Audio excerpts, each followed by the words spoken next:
Bonjour tout le monde, c'est l'heure de la lecture de l'évangile tel qu'il m'a été révélé de Maria Valtorta.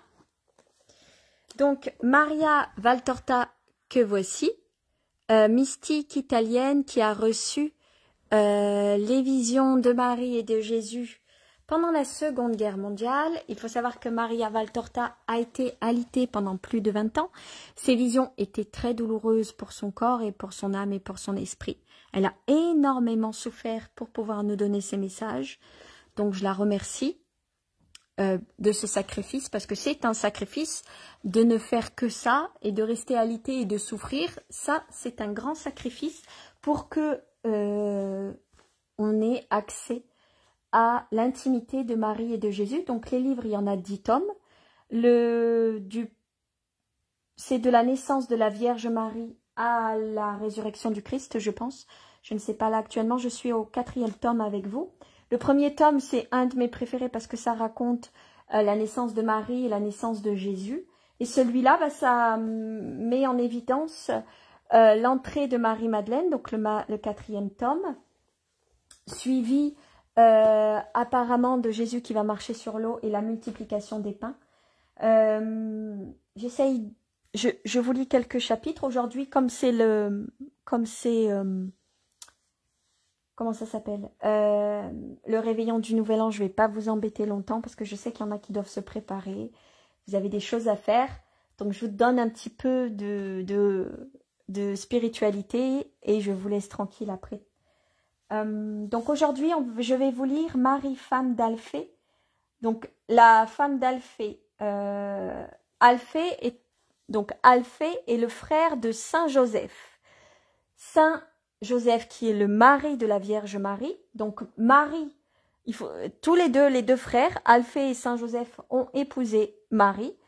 Donc Joseph a épousé la Vierge Marie et le frère de Saint Joseph a épousé Marie, pardon. Donc tous les deux s'appellent Marie.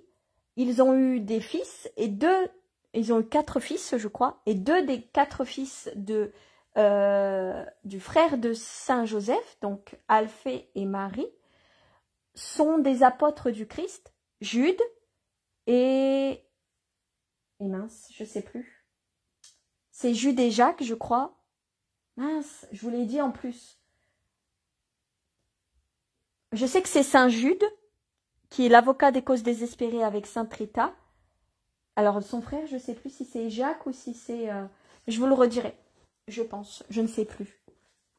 Donc là, je vais vous lire l'extrait Marie, femme d'Alphée et la maternité spiritualisée. Marie-Madeleine doit devenir plus forte grâce à la souffrance. Vision du 14 août 1945. Il fait encore nuit, une très belle nuit de lune.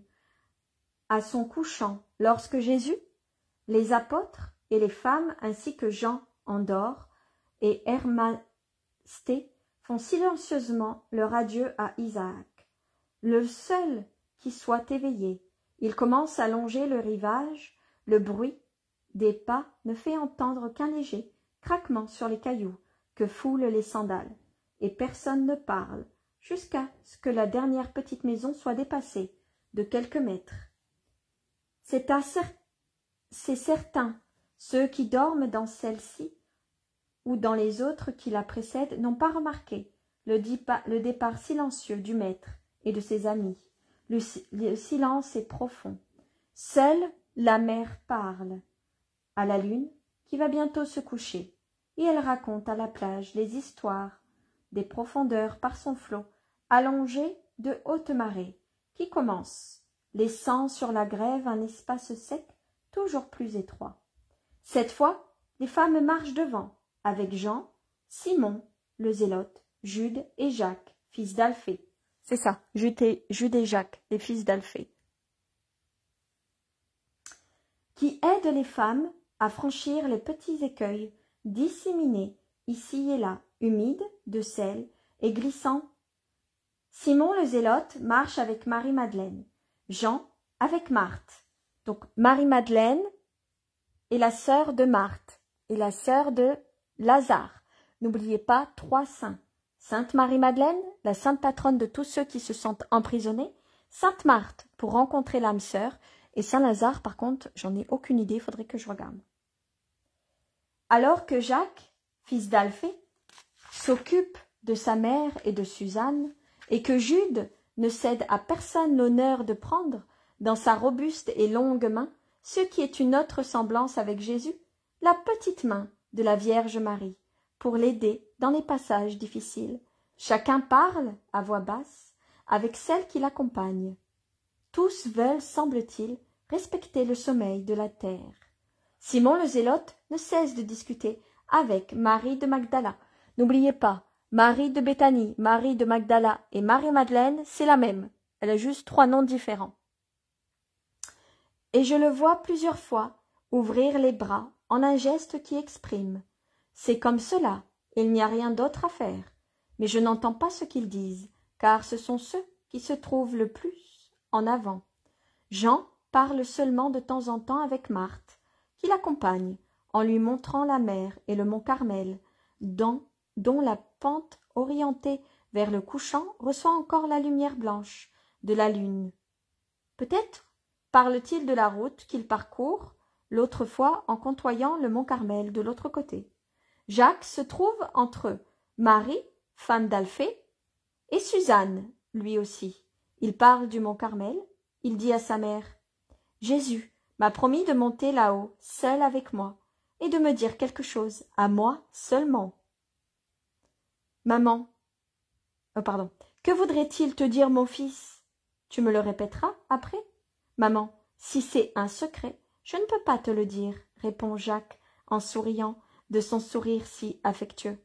Par ses traits, et encore davantage par sa paisible douceur, il ressemble fortement à Joseph, l'époux de la Vierge Marie. Joseph qui est l'oncle de Jacques, puisque, je vous le rappelle, Alphée est son frère à Saint-Joseph, et Marie, femme d'Alphée, est la belle-sœur de Joseph et la belle-sœur de la Vierge Marie. Jacques et Jude sont les cousins de Jésus. Donc en fait, ils disent que Jacques a un air de Saint-Joseph. Marie, femme d'Alphée, répond « Il n'y a pas de secret pour sa mère. » Je n'en ai pas, en effet, mais si Jésus veut m'emmener là-haut pour me parler seul à seul, c'est un signe qu'il veut que personne ne sache ce qu'il désire me dire.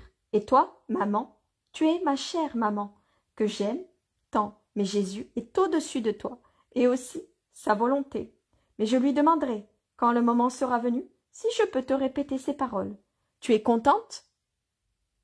Tu oublieras de le lui demander. Non, maman, je n'oublierai jamais. Même si tu es loin de moi, quand j'entends ou que je vois quelque chose de beau, je pense toujours, si maman était là. Mon chéri, donne-moi un baiser, mon fils. Marie, femme d'Alphée, est émue, mais l'émotion ne tue pas sa curiosité. Elle revient à l'assaut après quelques instants de silence. Tu as dit sa volonté. Alors tu as compris qu'il veut te faire part d'une de ses volontés. Alors cela, au moins tu peux le répéter. Il te l'a dit, en présence des autres. À vrai dire, j'étais devant lui. Seul, dit Jacques en souriant. Mais les autres pouvaient entendre. Il ne m'a pas beaucoup parlé, maman. Il m'a rappelé les paroles de la prière d'Élie sur le mont Carmel. Des prophètes du Seigneur, je suis le seul qui soit resté. Exauce-moi afin que le peuple reconnaisse que tu es le Seigneur Dieu.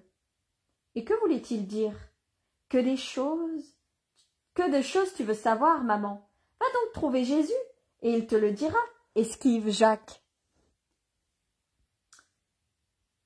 Il aura voulu dire que, puisque Jean-Baptiste est pris, lui seul reste prophète en Israël, et que Dieu doit le garder longtemps, pour que le peuple soit instruit, intervient Suzanne.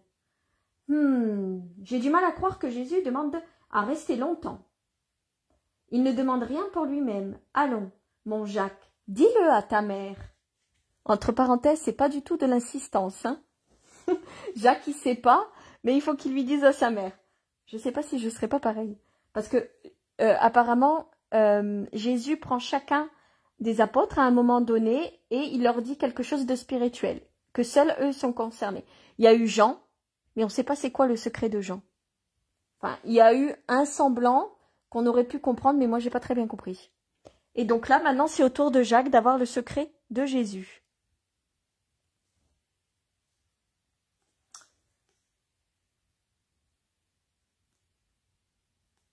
La curiosité est un défaut, maman. C'est une chose inutile, dangereuse, parfois douloureuse.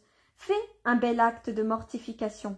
Hélas, n'aura-t-il pas voulu dire que ton frère sera emprisonné, tué peut-être, demande Marie, femme d'Alphée, toute bouleversée. Jude n'est pas tous les prophètes, maman, même si pour ton amour chacun de tes fils est le monde entier. Je pense aussi aux autres parce que vous faites certainement partie des prophètes de l'avenir. Alors, si tu restes seul, si toi tu restes seul, c'est un signe que les autres, que mon Jude, oh, Marie, femme d'Alphée, plante là Jacques et Suzanne, et avec la vivacité d'une jeune fille, elle revient en arrière sans se soucier de la question que lui pose Jude et arrive dans le groupe de Jésus, comme si on lui courait après. Mon Jésus, je parlais avec mon fils de ce que tu lui as dit, du mont Carmel, d'Élie, des prophètes. Tu as dit que Jacques resterait seul. Et de Jude, qu'adviendra-t-il? C'est mon fils, tu sais, dit-elle tout essoufflée par l'angoisse et par la course. Je sais, Marie. Marie, femme d'Alphée, sa tante. Je sais, Marie, et je sais aussi que tu es heureuse qu'il soit mon apôtre. Tu vois que tu as tous les droits comme mère, et moi, je les ai comme maître et seigneur. C'est vrai, mais Jude est mon enfant. Marie, entrevoyant l'avenir, pleure abondamment. Oh, que de larmes versées inutilement! Mais on pardonne tout à un cœur de mère. Viens ici. Marie, ne pleure pas. Je t'ai déjà réconfortée une autre fois. À l'époque aussi, je t'ai promis que ta souffrance allait te valoir de grandes grâces de la part de Dieu. Pour toi, pour ton Alphée et pour tes enfants. Jésus a passé son bras sur l'épaule de sa tante et l'a attirée tout contre lui. Il ordonne à ceux qui étaient avec lui, « Vous autres, allez de l'avant. » Puis seul, avec sa tante Marie, il reprend. « Et je n'ai pas menti. Alphée est mort en m'appelant. Pour cette raison, tous ses dettes envers Dieu ont été effacées. Cette conversion à son parent incompris, au Messie qu'il n'avait pas voulu reconnaître auparavant, c'est ta douleur qui l'a obtenue, Marie. Maintenant, cette douleur que tu éprouves obtiendra que l'indécis Simon et l'entêté Joseph imitent ton Alphée. Simon et Joseph sont les deux autres fils de Marie, femme d'Alphée, donc la tante de Jésus. Simon et Joseph sont les cousins de Jésus. Je sais, c'est compliqué, ils ont décidé de s'appeler tous pareil. Donc, Jacques, Jude, Simon et Joseph sont les cousins de Jésus. Saint Joseph est le père de Jésus, la Vierge Marie est le père de Jésus, et la mère de Jésus. Je m'y perds à force. Je reprends la lecture. Marie, femme d'Alphée, répond. Oui, mais que feras-tu à Jude, à mon Jude? Je l'aimerai encore, plus que je ne l'aime maintenant. Non, non, il y a une menace dans ces mots. Ah Jésus, ah Jésus. La Vierge Marie revient en arrière, elle aussi, pour consoler sa belle-sœur de la douleur dont elle ne connaît pas encore la cause. Mais quand elle l'apprend, car à sa vue sa belle-sœur pleure encore plus fort en lui expliquant ce dont il s'agit, alors elle devient plus pâle que la lune. Marie, femme d'Alphée, gémit. Dis-le lui, toi. Non, non, pas la mort pour mon Jude. La Vierge Marie, encore plus exsangue, lui dit.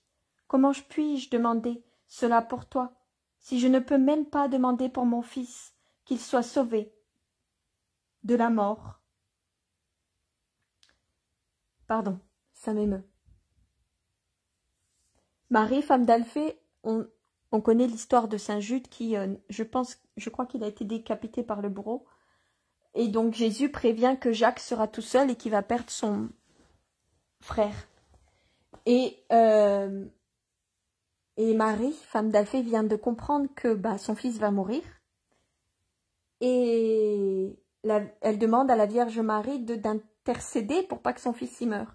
Et Marie lui répond, comment moi je puis intercéder pour ton fils, alors que je ne peux pas intercéder pour le mien, sachant que Jésus, et Marie, elle le sait, il sera sacrifié.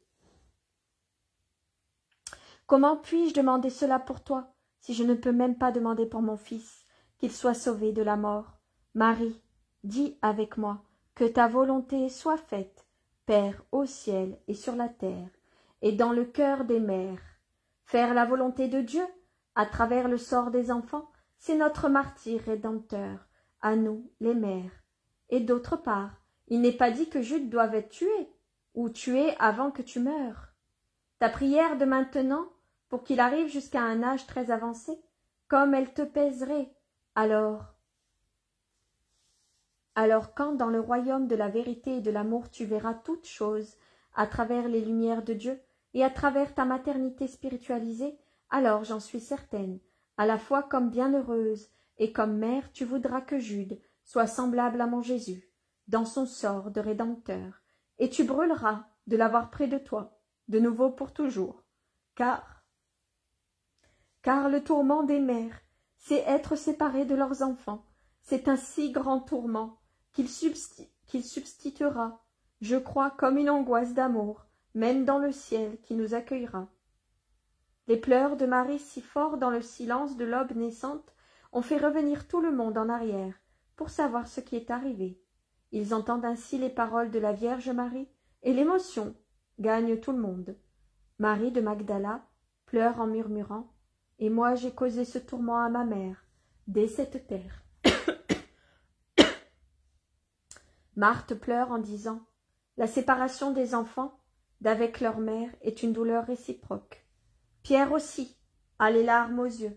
Simon, le zélote, dit à Barthélemy, « Quelle parole de sagesse pour expliquer ce que sera la maternité d'une bienheureuse. » Et comme une mère bienheureuse donnera la juste valeur des choses au travers des lumières de Dieu et de la maternité spiritualisée, cela vous coupe le souffle, comme devant un lumineux mystère, lui répond Nathanaël. Judas dit à André, « Présentée de cette façon, la maternité se dépouille de toute pesanteur, des sens, et comme portée par les ailes, il nous semble voir nos mères déjà transformées en une inconcevable beauté. C'est vrai, la nôtre Jacques nous aimera de cette manière, imagines-tu, comme son amour sera alors parfait, dit Jean à son frère. C'est le seul qui ait un sourire lumineux, tant il est ému et joyeux à la pensée que sa mère arrivera à aimer d'une manière parfaite. « Je regrette d'avoir causé tant de douleur, dit Jacques, fils d'Alphée. Mais elle en a deviné plus que je ne lui en ai dit. Crois-moi, Jésus. Je le sais, mais Marie est en train d'effectuer un travail sur elle-même. C'est un coup, autrement plus fort que le scalpel. Celui-ci enlève pourtant un bien grand poids. Mort, dit Jésus. Allons, mère, assez pleuré, cela me fait de la peine que tu souffres comme une pauvre femme qui ne connaît pas les certitudes du royaume de Dieu. Tu ne ressembles en rien à la mère des fils de Maccabée, lui reproche sévèrement Jude, tout en embrassant sa mère. Et il finit avec un baiser sur la tête, sur ses cheveux grisonnants. Tu as l'air d'une fillette qui a peur du noir, et des histoires qu'on lui raconte pour l'épouvanter. Et pourtant, tu sais où me trouver, en Jésus. Quelle maman, tu aurais pu pleurer si on t'avait dit que plus tard je devais trahir Jésus, l'abandonner, devenir un damné. Alors oui, il t'aurait même fallu pleurer, du sang, mais avec l'aide de Dieu, je ne te ferai jamais cette peine. Ma mère, je veux rester avec toi pour toute l'éternité. Le reproche d'abord, les caresses ensuite, finissent par tarir les pleurs de Marie, femme d'Alphée, maintenant tout honteuse de sa faiblesse. Au moment où la nuit laisse place au jour, la lumière s'est affaiblie, car la lune s'est couchée et le jour n'a pas encore commencé, mais c'est un court intermède crépusculaire. Tout de suite après, la lumière d'abord couleur de plomb, puis grisâtre, ensuite verdâtre, puis laiteuse, avec des traces bleues. Alors, il y a un petit astérix, fils Maccabée. Alors, en dessous, il y a marqué fils Maccabée, ainsi appelé parce que leur martyre relaté a eu lieu au temps des Maccabées. Ces derniers s'appelaient comme cela en raison du surnom, qui pourrait signifier marteau, de leur principal, qu'est-ce qui est écrit? De leur principal héros, Judas Maccabée, déjà cité. Leur action destinée à obtenir la liberté religieuse et politique du peuple juif sont relatées dans les 2 livres des Maccabées, dont nous citons les chapitres et les versets chaque fois que l'œuvre mentionne un de leurs faits précis. Le rapprochement que fait de Sanhédrin entre Judas Iscariote et Judas Maccabée est un prétexte rétracté par l'apôtre Jean. En revanche, l'apôtre et cousin de Jésus, Jude, fils d'Alphée, est comparé à ce héros. Je reprends la lecture. Finalement, Claire, presque comme l'argent immatériel, s'affirme toujours. Cela rend plus facile la marche sur la grève humide, restée découverte par la marée, et l'œil se réjouit à la vue de la mer qui devient d'un bleu plus franc. On va bientôt s'éclairer, de facettes brillantes comme des joyaux. Puis l'air imprègne son argent d'un rose toujours plus net, jusqu'à ce que ce rose doré de l'aurore devienne une pluie, rose rouge sur la mer, sur les visages, sur les campagnes, avec des contrastes de teintes toujours plus vives. Celles-ci atteignent leur plus grande perfection, au moment qui est pour moi le plus beau du jour, lorsque le soleil, bondissant hors des limites de l'Orient, darde son premier rayon sur les montagnes et les pentes, les bois, les prés et les immenses espaces de la mer et du ciel, accentuant toutes les couleurs, que ce soit la blancheur des neiges ou des lointains montagneux, d'un indigo qui se change en un vert de jaspe, ou que ce soit le cobalt d'un ciel qui pâlit pour recevoir le rose, ou encore le saphir veiné de jade et rayé de perles de la mer. Et aujourd'hui, la mer est un véritable miracle de beauté, non pas morte dans un calme pesant, non pas bouleversée par la lutte des vents, mais d'une vie majestueuse, rendue vivante par de très faibles vagues que marquent les rides couronnées d'une crête d'écume. Nous arriverons à Dora avant le soleil ne soit brûlant, et nous repartirons au crépuscule, demain à Césarée. Ce sera la fin de votre fatigue, mes sœurs. Nous aussi, nous nous reposerons, votre char vous attend certainement. Nous nous séparerons là-bas. Pourquoi pleures-tu, Marie? Me faudra-t-il donc voir aujourd'hui pleurer toutes les Maries, dit Jésus à Marie-Madeleine. C'est dû à la peine de te quitter, dit sa sœur pour l'excuser. Il n'est pas dit qu'on ne se revoit pas, et bientôt. Marie-Madeleine fait signe que non, ce n'est pas pour cela qu'elle pleure. Simon le Zélote explique. Elle craint de ne pas savoir être bonne sans ta présence. Elle redoute être tentée trop fortement quand tu n'es pas tout prêt pour éloigner le démon. Elle m'en parlait tout à l'heure. N'aie pas cette crainte, je ne retire jamais une grâce que j'ai accordée. Veux-tu pécher? Non. Alors sois tranquille. Veille. Cela oui, mais ne crains pas. Seigneur, je pleure aussi parce qu'à Césarée est rempli de mes péchés. Maintenant je les vois tous. J'aurai beaucoup à souffrir dans mon humanité. Cela me fait plaisir. Plus tu souffriras, et mieux cela vaudra, car ensuite tu ne souffriras plus de ces peines inutiles. Marie, fille de Théophile, je te rappelle que tu es la fille d'un homme fort, que tu es une âme forte, et que je veux te rendre très forte. Je suis indulgent pour tes faiblesses. Je suis indulgent pour les faiblesses chez les autres, parce qu'elles ont toujours été des femmes douces et timides, y compris ta sœur. Chez toi, je ne le supporte pas. Je ne travaillerai pas le feu et sur l'enclume, car tu es Tu as un tempérament qu'il faut travailler. Ainsi, pour ne pas gâter le miracle de ta volonté et de la mienne, sache cela, toi et ceux qui parmi les personnes présentes ou absentes pourraient croire que de t'avoir tant aimé pourrait me rendre faible avec toi, je te permets de pleurer, par repentir et par amour, pas pour autre chose, tu as compris? Jésus est subjectif et sévère. Marie de Magdala s'efforce d'avaler ses larmes et ses sanglots, et tombe à genoux. Elle baise les pieds de Jésus, et s'appliquant, affermissant sa voix, elle dit « Oui, mon Seigneur, je ferai ce que tu veux. Alors lève-toi et sois sereine. » Et voilà, je vous ai lu un petit chapitre avec Marie Magdala et Marie, femme d'Alphée. Je ne vous embête pas plus longtemps parce que je sais que vous avez un réveillon à préparer, certainement. Donc, je vous souhaite un très bon réveillon. Moi, je vais continuer ma lecture pour préparer celle de demain. Bon réveillon à tous, que la paix de Dieu soit avec vous, que Jésus et Marie vous bénissent. Et à demain. Je vous embrasse. Et que les anges nous accordent plein de grâce. Bonne soirée, bisous.